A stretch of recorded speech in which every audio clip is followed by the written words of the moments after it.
For what purpose? To ask the author a few questions. Senator Middleton, do you yield? I do, thank you. I have a chat here with my neighbor, not just neighbor here in proximity, but neighboring districts, right? Right across the ship channel. I'm completely in Harris County, and you have a very small part of Harris County, but you've taken great interest in Harris County with your bill.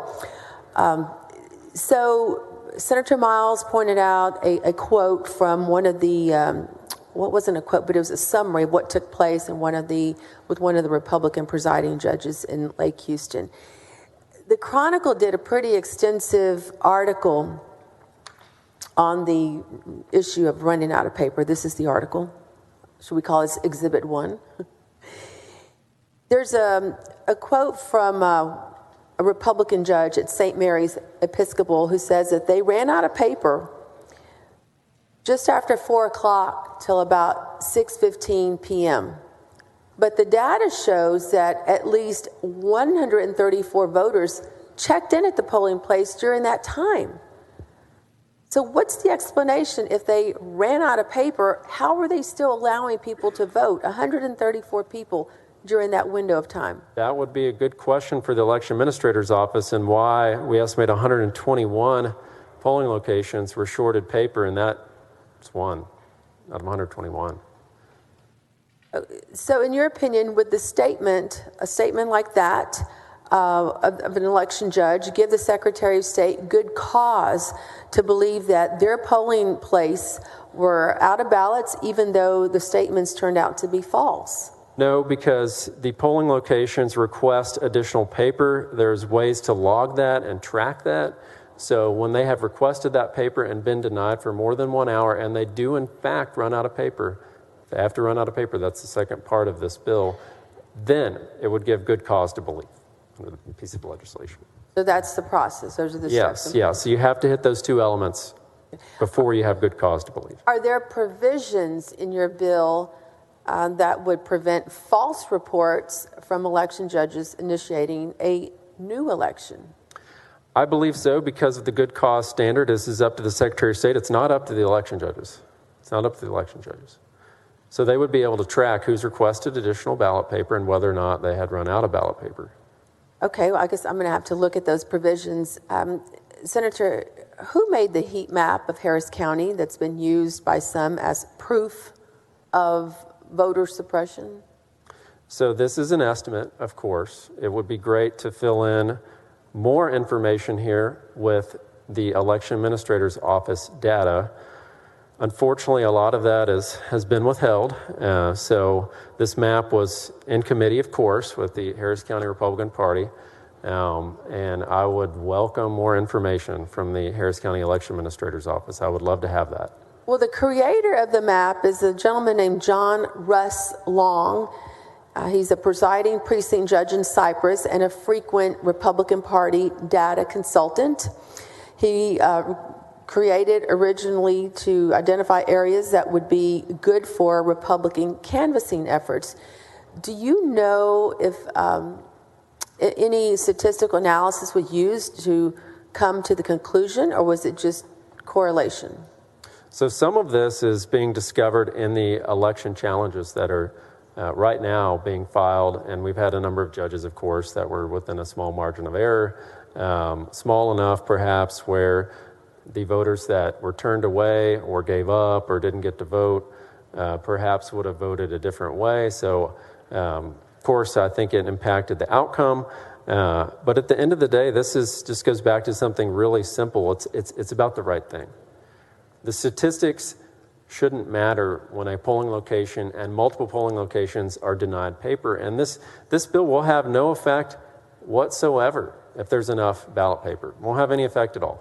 Senator Eckhart asked a very smart question about the proof that because of this shortage of paper that people were denied the right to vote. And you mentioned there were supposedly thousands. Where did that number come from? Based on the estimates of the number of polling locations that had paper shortages, did not receive paper in a timely manner. And as you know, and we've all seen before, we've all worked elections before, where lines get long and people give up. And we don't keep track of that because it's before they check in, right? It's before they get to the e-poll book and sign their name and their VU ID and everything's confirmed. So, we really don't know. And at the end of the day, what matters is that we need to make sure polling locations have enough ballot paper. And I think that's why this bill is so important, and it does just that in that very narrow circumstance. Well, I just find it interesting and mind-boggling that all these claims were made, but yet people were still given the ability to vote. And maybe some people, maybe they left and went to another polling location, because in Harris County, on election day, you can go to another polling place, right?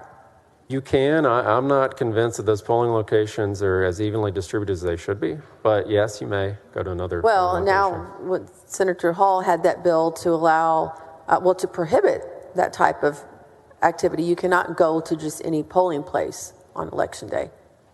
So, okay, so it's been claimed that 110 or 119 precincts that ran out of paper were more Republican. Are you aware of that? Republican leaning. I don't really think that the partisanship for this bill matters as much as the fact that we just want to make sure that everyone has ballot paper. Oh, but it does, because we're now rolling up on almost 30 election bills that have passed this chamber, and all of them were sponsored by Republicans. So this has become extremely partisan. So of the 119 polling places that may have run short on ballots, only 51% are in precincts that went to Trump in 2020. Were you aware of that? 51, 52. Okay. 52. So in addition, the map showing the number of Trump voters is similar to the map showing the number of total voters. Or in other words, it's where a lot of the people in Harris County live, regardless of their political affiliation. Are you aware of that? It would be great to have more data from the Harris County Election Administrator's Office on this, exactly where it happened. I'll tell you the other thing that we keep getting away from is the fact that we just need to make sure we have enough ballot paper. That's all that matters here. It shouldn't matter, hey, this is a 50-50 precinct, y'all can be denied ballot paper. No, that's not right. And why not do this statewide? We know that this may have happened in Harris County. I mean, we're still trying to show the correlation between running out of paper and people not being able to vote. Why not make it statewide? It only happened in Harris County. Well, but sadly. y'all been passing a lot of election bills that are based on hypothetical situations.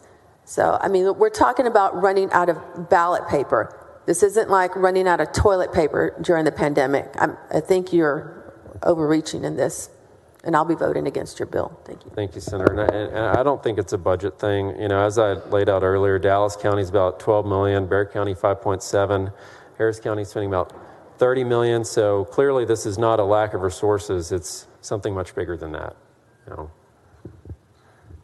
Senator Betancourt, for what purpose? Ask questions of the author. Do you yield, Senator Middleton?